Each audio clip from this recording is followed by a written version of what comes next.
Bonjour à vous tous et je suis vraiment très content de vous recevoir sur la chaîne Fatmir Football. On va parler de foot féminin. On adore ça donc sur cette chaîne. Donc si toi aussi tu aimes un tant soit peu le foot féminin, eh ben écoute, abonne-toi, mets-moi un pouce, mets-moi des commentaires, ça fera toujours plaisir puis ça donnera beaucoup de force aussi à la chaîne et YouTube proposera donc mes vidéos au plus grand nombre qu'on puisse convertir pas mal de gens au foot féminin. Les filles le méritent. Le foot, c'est un super sport, hein, qu'il soit pratiqué par les hommes ou par les femmes. Peu importe. On souhaite quand même faire la promotion du foot féminin, qu'elle soit un peu plus médiatisée, qu'on communique un peu plus sur elle. Donc c'est vraiment l'objectif de la chaîne. Donc je compte sur votre soutien, sur votre support pour que la chaîne se développe. On va revenir dans cette vidéo, non pas sur le match entre le DFCO et le PFC, donc le DFCO Dijon, quatrième du championnat de France, qui reçoit à Gaston Gérard sur cette terre bourguignonne cette équipe du PFC, donc le Paris Football Club, qui est troisième, lui, de ce même championnat. Les choses étaient figées dès la 21e journée, et quel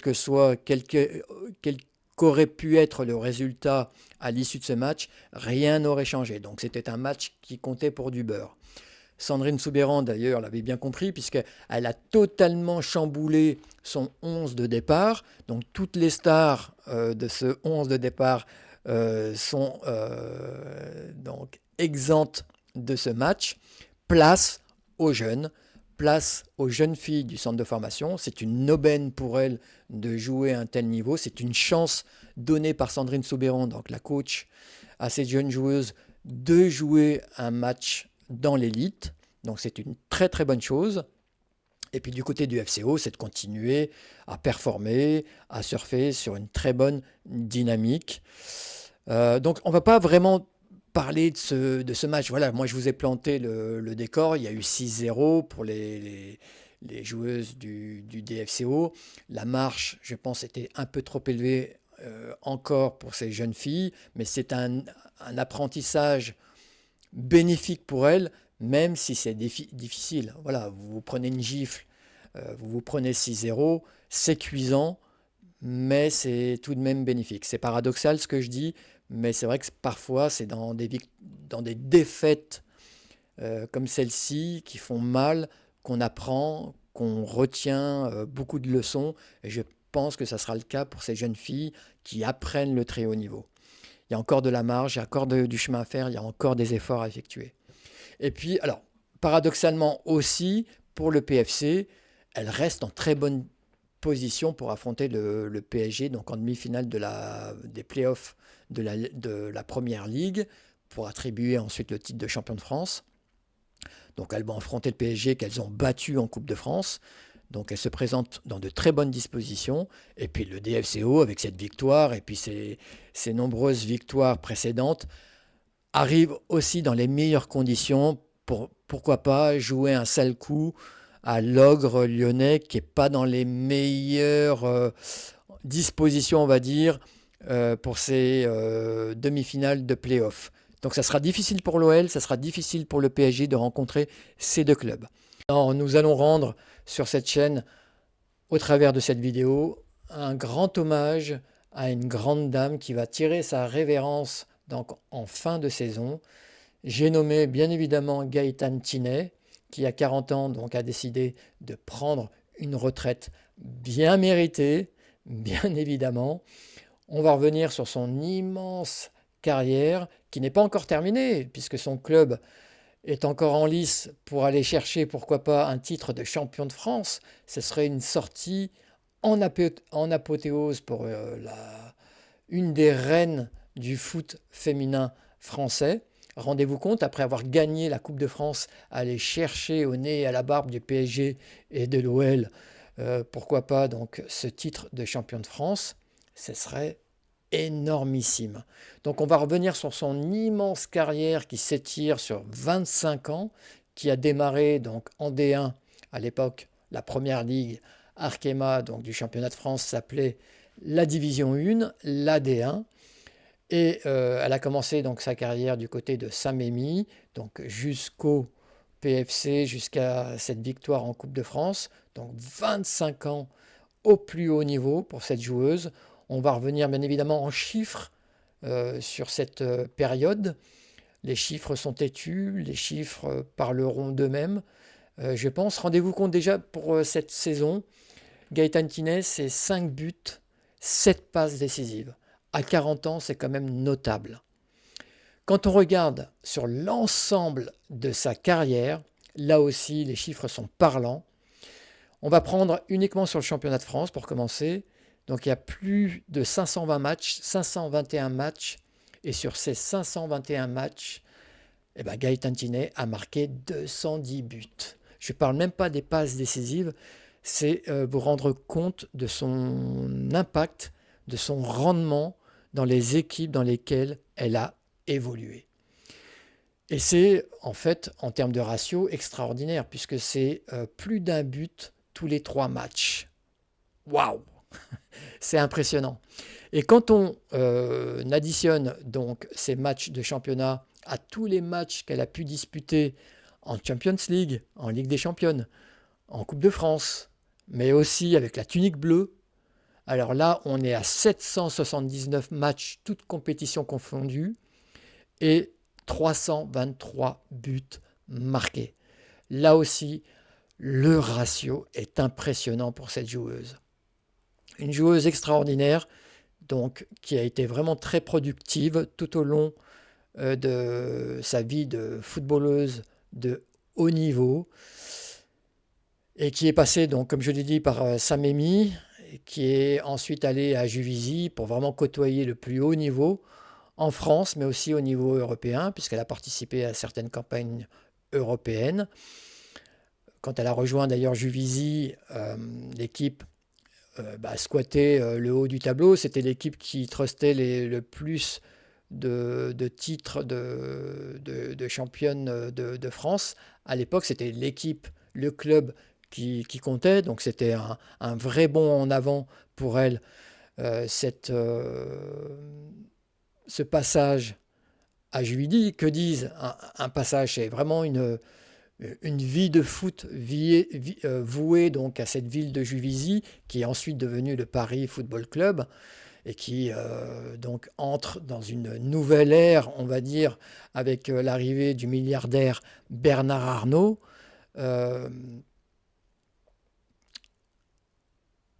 Oui, excusez-moi, je reste pantois et je pensais à beaucoup de choses en fait avec Gaëtane Thinet, mais j'aimerais quand même rappeler, rendons à César ce qui lui appartient, rappeler d'où elle vient. Son apprentissage a démarré quand même dans l'Aube. C'est une Auboise, cette Gaëtane, et elle a démarré donc au club de l'ASS Brienne-le-Château, qui se situe à quelques encablures de Troyes. Donc c'est là-bas que tout a démarré, en côtoyant bien sûr les garçons. Hein. Les jeunes filles à l'époque jouaient avec les garçons jusqu'à un certain âge. Elle, ça a été jusqu'à ses 14 ans, peut-être un petit peu plus. Quoi qu'il en soit, l'apprentissage s'est fait en côtoyant donc les garçons, et elle est devenue la joueuse que l'on connaît tous aujourd'hui. Mais quand je pense aussi à Gaëtane Thinet, et c'est pour ça aussi que ça me laisse pantois, c'est que en fait, quand je pense à Gaëtane, notamment via son itinéraire au travers des clubs qu'elle a fréquentés, c'est qu'elle représente parfaitement l'idée qu'on se fait du football amateur, du football provincial, du football loin des projecteurs. Vous voyez ce que je veux dire? Le travail dans l'ombre, loin des strass et des paillettes. Et quand je pense à elle, je me rappelle de toutes ces escarmouches qu'elle a eues avec sa présidente Terroni aussi, Madame Terroni, donc elle, Madame Terroni, Sandrine Soubeyran, sa coéquipière de Juvisy à l'époque, ces escarmouches qu'elles ont eues avec les joueuses et le président de l'Olympique lyonnais. Beaucoup de joueuses, Wendy Renard au premier rang, Jean-Michel Aulas, qui eux défendaient plutôt un football fait de lumière, de strass et de paillettes pour le coup, tourné à fond vers le professionnalisme. Donc on avait ces deux écoles de football, ces deux écoles de pensée, si je puis dire, deux visions du football qui se choquaient, qui s'entrechoquaient à chaque rencontre. Ça faisait des étincelles et je me rappelle parfaitement de ces matchs.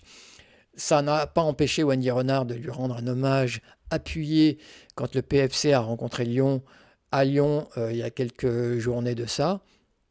C'était vraiment formidable à voir parce que voilà, les deux joueuses ont fait le football français de ces 20 dernières années. Et donc, bravo à Gaëtane Thinet pour sa carrière formidable. Elle a aussi eu une carrière, bien sûr, en bleu, hein, je l'ai dit. Elle a démarré le 28 février 2007 contre la Chine. Elle avait gagné d'ailleurs à cette époque 2-0 contre l'équipe chinoise. Et voilà, elle découvrait vraiment le très très haut niveau et elle entrait dans une équipe qui allait faire parler d'elle sur l'échiquier mondial. La France allait devenir, par son jeu, par sa créativité, une vraie référence en matière de football spectacle, de football champagne, j'allais presque dire de football romantique. Romantique parce que l'équipe était belle à voir jouer, mais n'a jamais rien gagné. Et ça perdure encore aujourd'hui, malheureusement. On a cette équipe qui avait de vrais atouts, encore une fois, qui était très technique, qui aimait construire, qui aimait faire du jeu, mais qui n'était pas réaliste. Et là est le bémol concernant Gaëtane Thinet. Je ne vais pas cacher le fait que j'ai cassé beaucoup de sucre sur le dos de Gaëtane Thinet, que j'ai ressenti énormément de frustration par rapport à cette équipe de France, notamment au travers des Jeux Olympiques en 2012, où là, je pense que le football proposé par l'équipe de France était à son apogée, et c'est à ce moment-là que l'équipe de France aurait dû gagner quelque chose, une breloque, même le bronze aurait été parfait. En 2015 également, je trouvais que l'équipe de France jouait super bien et aurait pu aller très loin. Et j'ai été tellement frustré de ces éliminations, que ce soit contre le Canada qui nous a empêchés, contre le Japon, je veux dire, qui nous a empêchés d'aller en finale des JO, et ensuite pour la troisième place, être battu par le Canada, alors qu'on avait un nombre incalculable d'occasions. Et rebelote, donc à la Coupe du Monde, ce quart de finale contre l'Allemagne en 2015, où là aussi on aurait dû passer, on a eu un nombre incalculable d'occasions. Et ben pour moi, ce manque de réalisme, c'était Gaëtane Thinet qui l'incarnait. Et donc, j'étais frustré, j'étais en colère, et c'est vrai que je lui ai beaucoup tapé dessus, et je le reconnais aujourd'hui. Au moment où elle tire sa révérence, au moment où elle prend sa retraite, Gaëtane, je t'en ai beaucoup voulu, malgré tout, avec l'eau qui a coulé sous les ponts, avec les années qui sont passées. Malgré tout, je tiens quand même à te remercier pour tout ce que tu as apporté au football féminin, pour ta participation plus qu'active à l'essor du football féminin, au rayonnement du foot féminin français au-delà de l'Hexagone, bien évidemment. Tu as incarné avec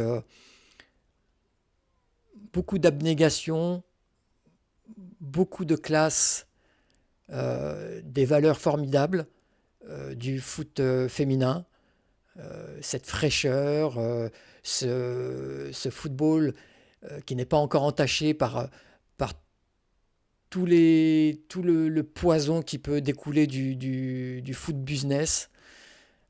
Tu as été arc-bouté sur tes principes. Je me souviens que tu avais repoussé également les appels du pied de Jean-Michel Aulas, du club rhodanien, au moment où l'OL était devenu la référence du football dans le monde entier, au niveau des clubs. Il n'y avait pas meilleur club que l'OL, et ben pourtant, à cheval sur tes principes, tu avais refusé donc de rejoindre le club. Et sur plein de choses, sur tout ce que tu as apporté, sur le terrain aussi, en te voyant jouer, bien évidemment, je tenais vraiment à te remercier 1000 fois. Merci du fond du cœur, et je te souhaite vraiment le meilleur pour la suite, Gaëtane. Merci à vous également. Je remercie chaudement mes abonnés, ceux qui sont là, les tout premiers, et qui permettent vraiment, jour après jour, à cette chaîne de se développer et voilà, de grandir et de faire en sorte que le foot féminin soit vu par le plus grand nombre. Et on va continuer dans cette voie-là grâce à vous. Je vous dis à bientôt les amis, va va voum!